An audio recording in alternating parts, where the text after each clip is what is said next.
So, morning everyone. In the last class, we have discussed till question number 6 and got the answer. Now we'll see question number 7. A loaded truck travels 14 km in 30 minutes.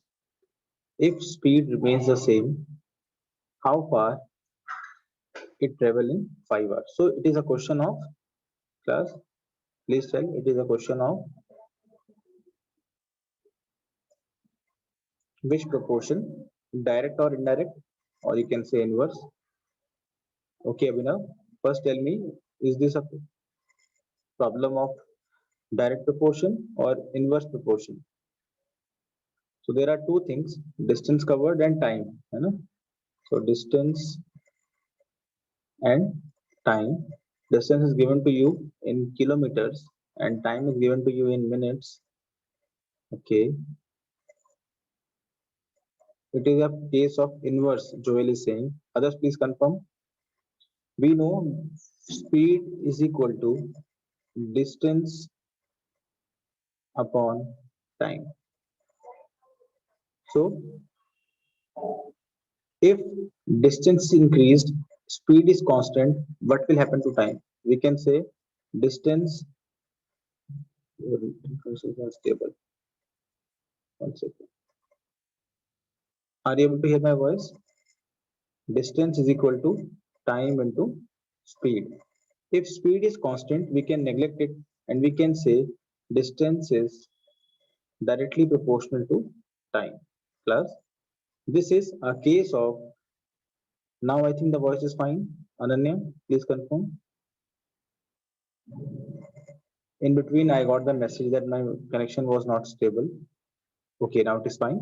So, have you got this thing that this relation is a direct proportion? Have you got this? Distance is proportional to time. So, first thing given to you is 14 kilometer covered in 30 minutes. Okay. Second thing they are saying is how much or how far it can travel in 5 hours. So 5 hours we have to convert into minutes plus 5 hours in minutes is how much?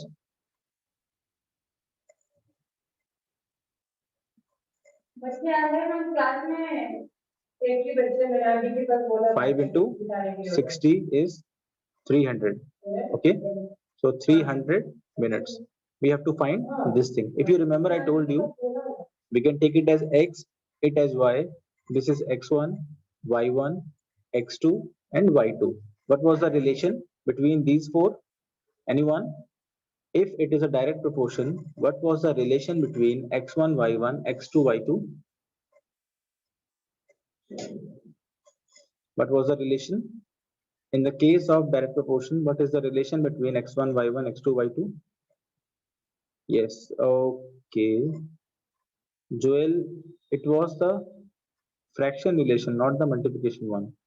That is x1 upon y1 is equal to x2 upon y2. I think you forgot to put that slash in between.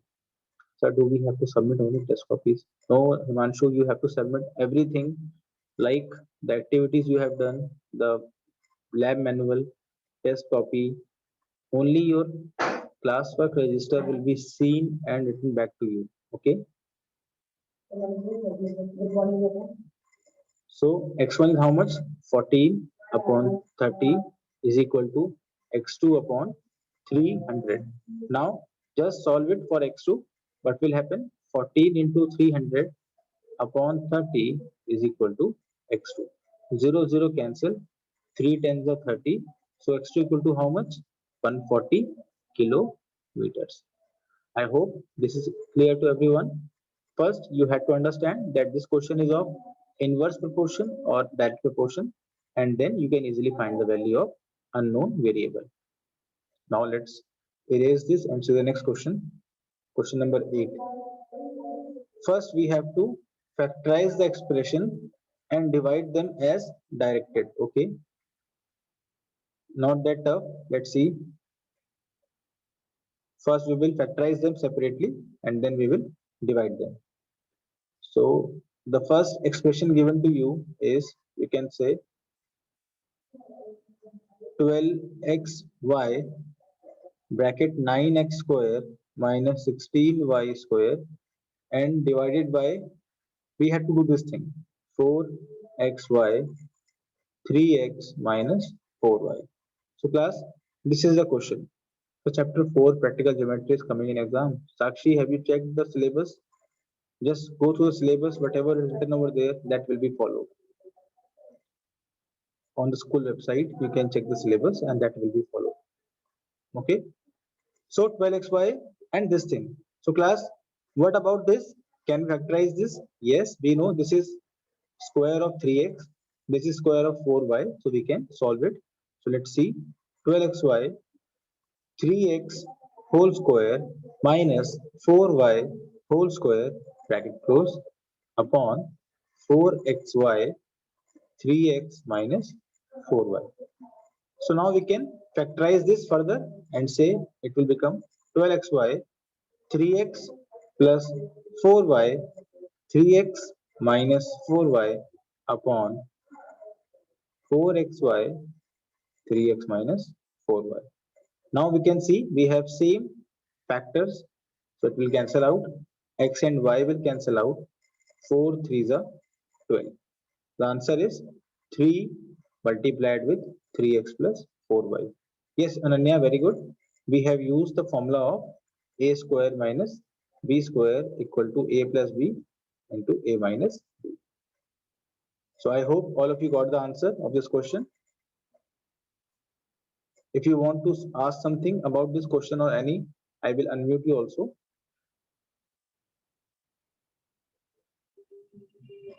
Sir, can I rejoin? Yes, then you can rejoin. No issue with that.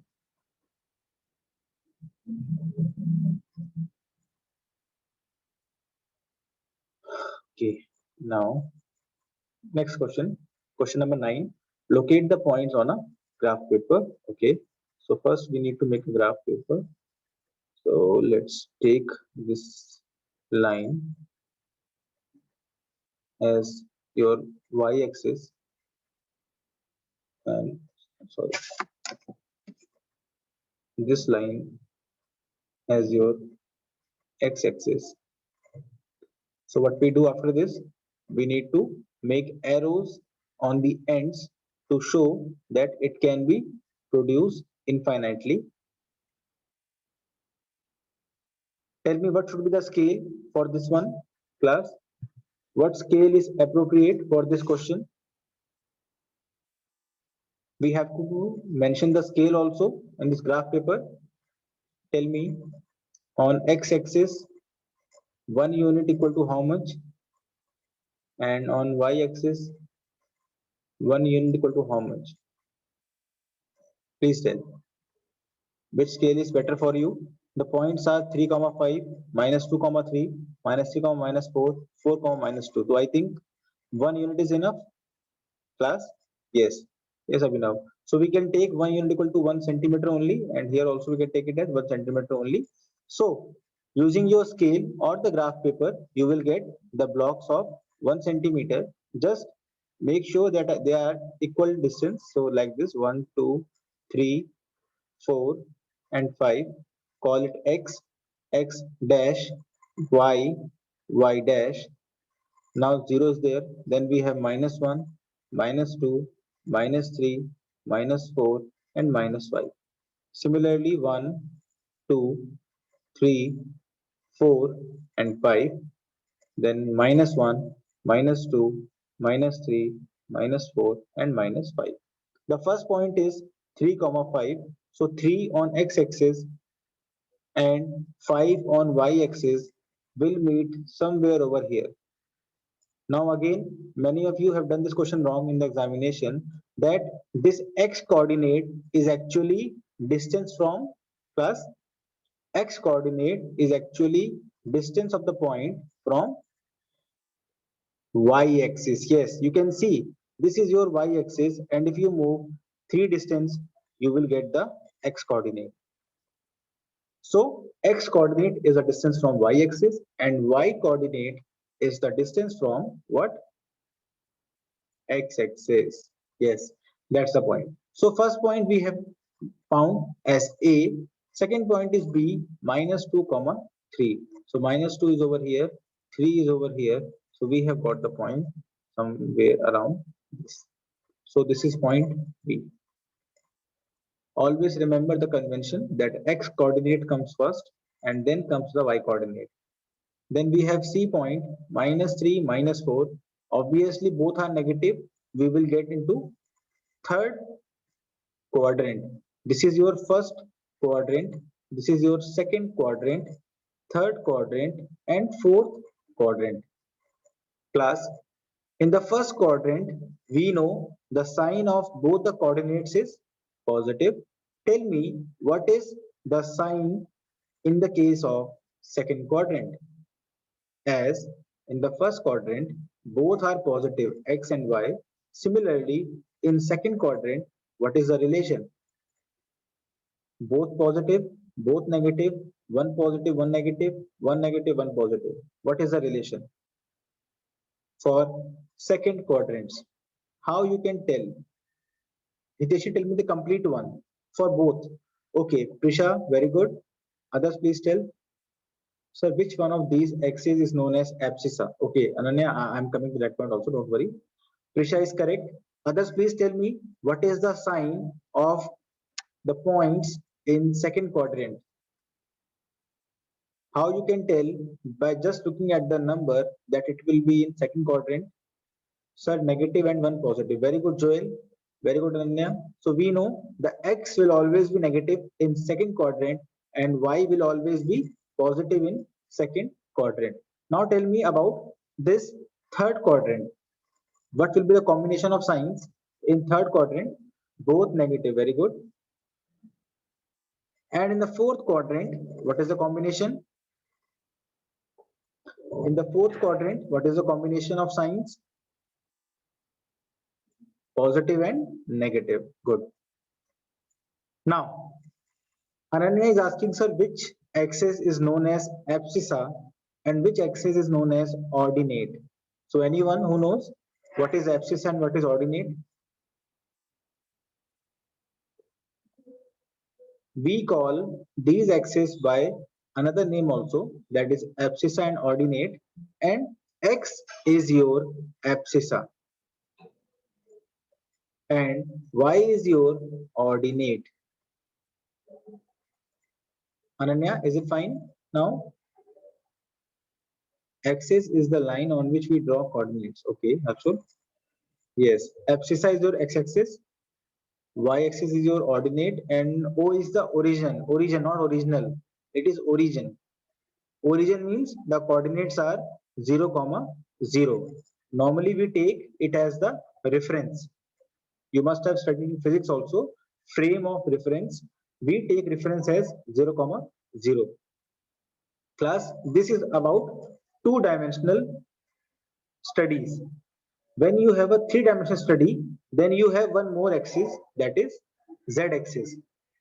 Class, when you have three dimensions, then you have one more axis, and that looks like this. This, and this. This is your like x-axis, y-axis, and z-axis. Now the origin will be having 3 points, 0, 0, 0.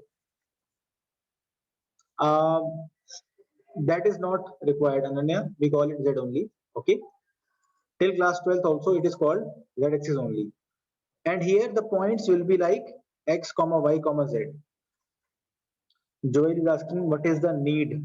Joel, you can understand whenever you want to trace something in 3D places, na? Because our world is a 3D place, not a 2D place. 1 second. Let me close the door.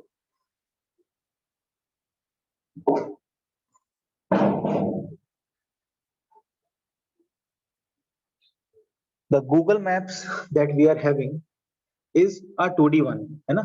Google Map is 2D because we can see the buildings, the airports, each and everything is just shown by a dot, not by a building or something as a model, as a 3D model. You are not getting because it is not that easy to make.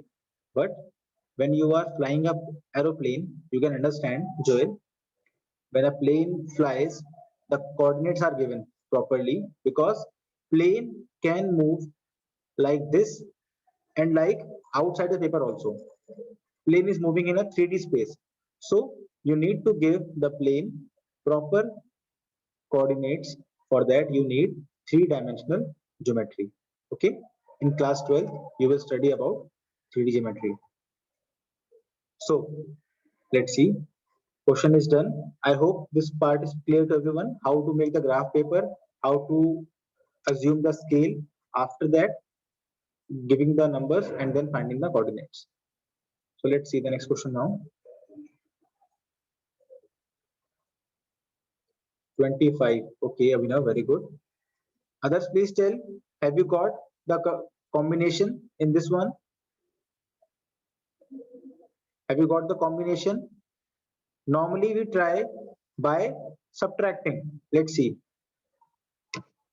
The question is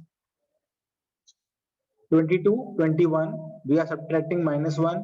We are adding +2. We are subtracting -1, then +2, then -1, then +2. So this is the pattern. Okay, you have got. One more pattern is there. This is known as a mixed series. Class, this is one pattern that you have found, that we are doing -1, then +2, -1, +2, -1, +2. Therefore the answer is 25. Tell me one more way to understand this question. Is there any other method also? If you see the question carefully, you will find that it is having two series. One increasing series and other decreasing series. Let's see how. If you observe 22, 23, 24, it is increasing class. And if you observe 21, okay, this is also increasing, but there are two series in this way, 21, 22 and 23. What is this? Okay, there are different series.